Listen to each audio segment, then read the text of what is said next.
Olá pessoal, sejam bem-vindos a mais um de nossos vídeos da seção Dicas Rápidas e hoje nós trazemos aqui para vocês um conteúdo a respeito de testes de correlação. Nós precisamos utilizar testes de correlação quando desejamos verificar a associação matemático-estatística natural entre duas ou mais variáveis através de coeficientes.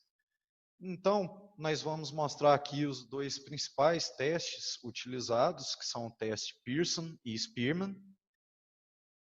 Para isso, nós vamos utilizar aqui um banco de dados de Mata Atlântica para comparar a correlação entre as variáveis relativas às árvores nessas florestas.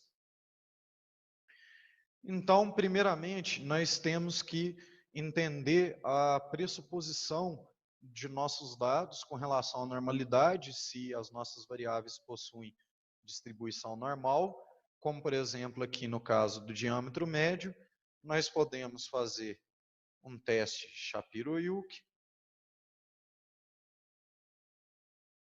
para verificar.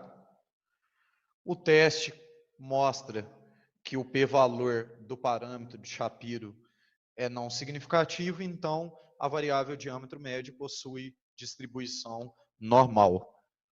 Bom,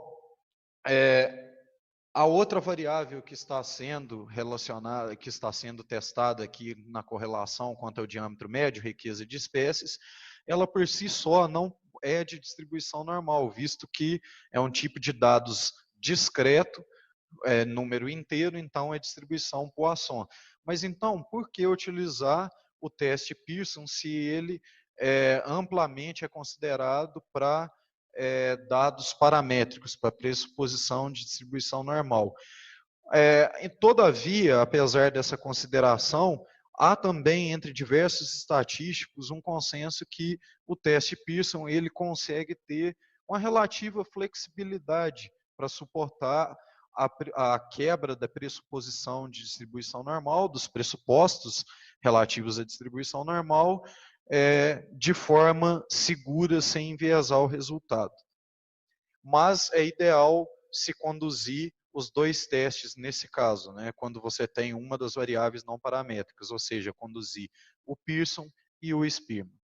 Aqui nós utilizamos primeiramente a função CoreTest, que é inata do R independente de pacote, mas que permite traçar a correlação apenas entre duas variáveis por vez. Então, nós obtemos aqui no nosso resultado o coeficiente de Pearson, certo? Que nessa função, por padrão, quando não se define o Spearman aqui, ela calcula o Pearson automaticamente. Então, nós temos aqui o coeficiente do Pearson, que é um coeficiente positivo, né? Há uma correlação positiva entre essas duas variáveis, e essa correlação é significativa, visto aqui o p-valor significativo da distribuição T relativa ao teste Pearson, aqui nesse exemplo. Nós podemos utilizar também algum pacote do R, no caso aqui eu uso o Performance Analytics, para testar a correlação entre diversas variáveis de uma vez, de uma única vez. Então, nós aqui, nos números, colocamos as colunas, esses números são as colunas relativas às variáveis que nós queremos testar, que aqui, nesse caso, são coluna 5, riqueza de espécies, 6, diâmetro médio das árvores, 7, diâmetro médio, e a oitava, área basal das árvores.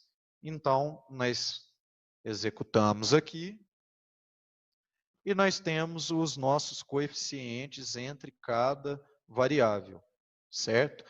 Nessa função aqui do pacote Performance Analytics, quando nós também não definimos o outro método, automaticamente é o teste Pearson, certo?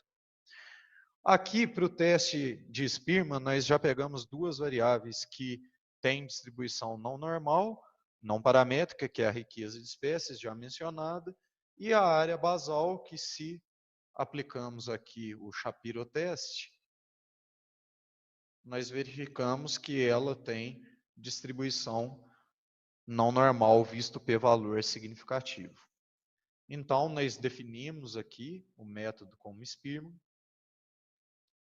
e nós obtemos aqui o ranking de postos de correlação de Spearman, que mostra um coeficiente negativo, ou seja, há uma correlação negativa entre riqueza de espécies e a área basal, que não é significativa, porque o p-valor do parâmetro aqui do teste de Spearman é não significativo.